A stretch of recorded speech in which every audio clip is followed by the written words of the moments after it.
la América precolombina se conocen 900 lenguas indígenas diferentes y se desarrollaron cientos de culturas y decenas de civilizaciones. Día de la Hispanidad, Día de la Raza, Día del Respeto a la Diversidad Cultural, Columbus Day o Día de Colón, Día de Encuentro de Dos Mundos, Día de la Resistencia Indígena, entre otras muchas. A lo largo de toda la geografía americana y española, todos estos nombres conviven para designar un mismo día, marcado por un hecho que cambió el conocimiento del mundo que se tenía hasta el momento y, sobre todo, la realidad del territorio americano. A la llegada de Colón existían numerosas sociedades indígenas con diferentes formas de vida. El 12 de octubre de 1492, el momento de la llegada de Colón a América. Por ello, el 12 de octubre también conmemora la diversidad cultural americana, la historia de sus pueblos. Las comunidades indígenas integran hoy a más de 40 millones de personas en América Latina y en el Caribe. Hace unos 20.000 años, grupos de seres humanos de Asia entraron por el norte del continente americano y poco a poco se distribuyeron a lo largo de todo el territorio. Durante miles de años vivieron de la caza, la pesca y la recolección de frutos y semillas. Con el paso del tiempo, algunos grupos desarrollaron economías agrícolas y organizaciones sociales mucho más complejas. Los olmecas. En el litoral del Golfo de México se constituyó la civilización de los olmecas, considerada como el origen de las grandes culturas de América Central. Fueron los primeros americanos que elaboraron una escritura jeroglífica, un calendario y un sistema aritmético. Hubo muchas, pero las tres civilizaciones principales que se desarrollaron a lo largo de América fueron los aztecas, los mayas y los incas, con muchas características culturales en común.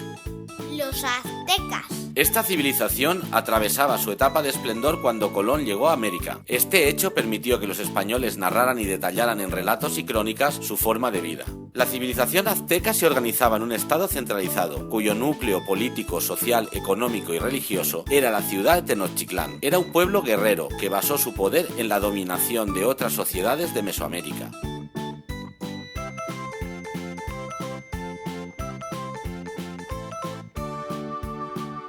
En su religión el número de dioses era grande y no solo consideraban el sol, la luna, el viento y las fuerzas de la naturaleza como divinidades, sino también las serpientes, los jaguares y otros animales.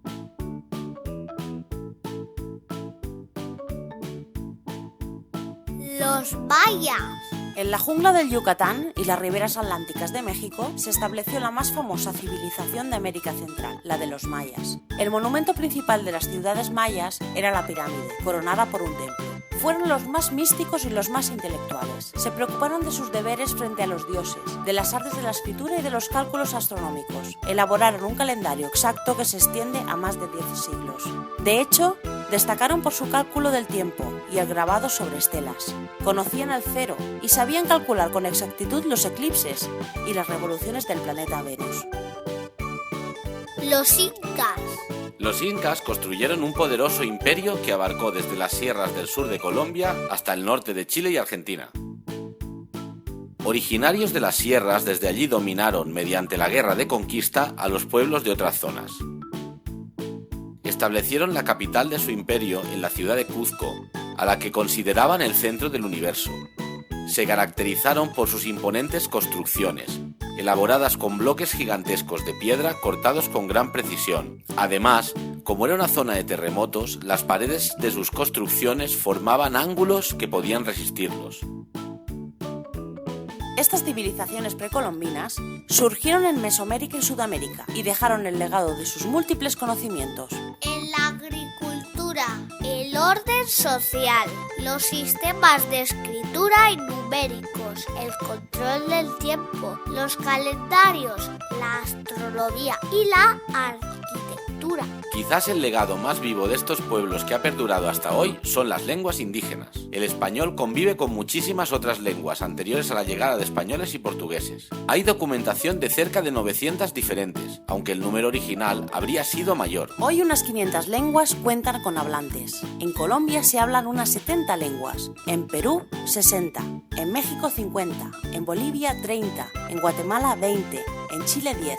Algunas de ellas han alcanzado el rango de cooficialidad junto con el español, otras han sido reconocidas como lenguas nacionales. Las más habladas actualmente son el náhuatl, huasteca, el quiché, el quechua, el aymara, el guaraní y el mapuche.